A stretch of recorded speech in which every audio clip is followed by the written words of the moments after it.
ലൂക്കോസിൻ്റെ സുവിശേഷം 9-ാം അധ്യായം 21 മുതൽ 36 വരെയുള്ള വാക്യങ്ങൾ. ഇതാരോടും പറയരുതെന്ന് അവൻ അവരോട് അമർച്ചയായി കൽപ്പിച്ചു.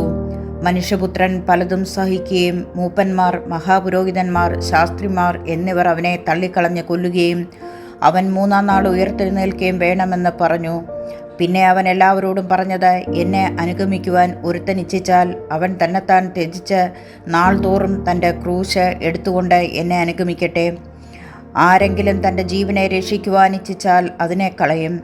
എൻ്റെ നിമിത്തം ആരെങ്കിലും തൻ്റെ ജീവനെ കളഞ്ഞാലോ അതിനെ രക്ഷിക്കും. ഒരു മനുഷ്യൻ സർവ്വലോകവും നേടിയിട്ട് തന്നെത്താൻ നഷ്ടമാക്കി കളയുകയോ ഛേദം വരുത്തുകയോ ചെയ്താൽ അവൻ എന്ത് പ്രയോജനം? ആരെങ്കിലും എന്നെ എൻ്റെ വചനത്തെയും കുറിച്ച് നാണിച്ചാൽ അവനെക്കുറിച്ച് മനുഷ്യപുത്രൻ തൻ്റെയും പിതാവിൻ്റെയും വിശുദ്ധ ദൂതന്മാരുടെയും മഹത്വത്തിൽ വരുമ്പോൾ നാണിക്കും. എന്നാൽ ദൈവരാജ്യം കാണുവോളം മരണം ആസ്വദിക്കാത്തവർ ചിലർ ഇവിടെ നിൽക്കുന്നവരിലുണ്ട്. സത്യമെന്ന് ഞാൻ നിങ്ങളോട് പറയുന്നു. ഈ വാക്കുകളെ പറഞ്ഞിട്ട് ഏകദേശം 8 നാൾ കഴിഞ്ഞപ്പോൾ അവൻ പത്രോസിനെയും യോഹന്നാനെയും യാക്കോബിനെയും കൂട്ടിക്കൊണ്ട് പ്രാർത്ഥിക്കുവാൻ മലയിൽ കയറിപ്പോയി.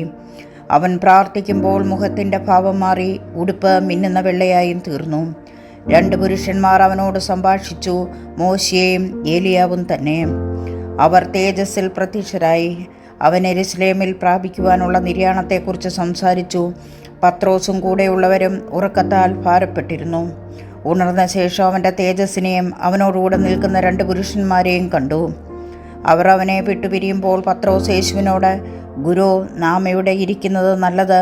ഞങ്ങൾ 3 കുടിലുണ്ടാക്കട്ടെ, ഒന്ന് നിനക്ക്, ഒന്ന് മോശയ്ക്ക്, ഒന്ന് ഏലിയാവിനും എന്ന് താൻ പറയുന്നത് ഇന്നത് എന്നറിയാതെ പറഞ്ഞു.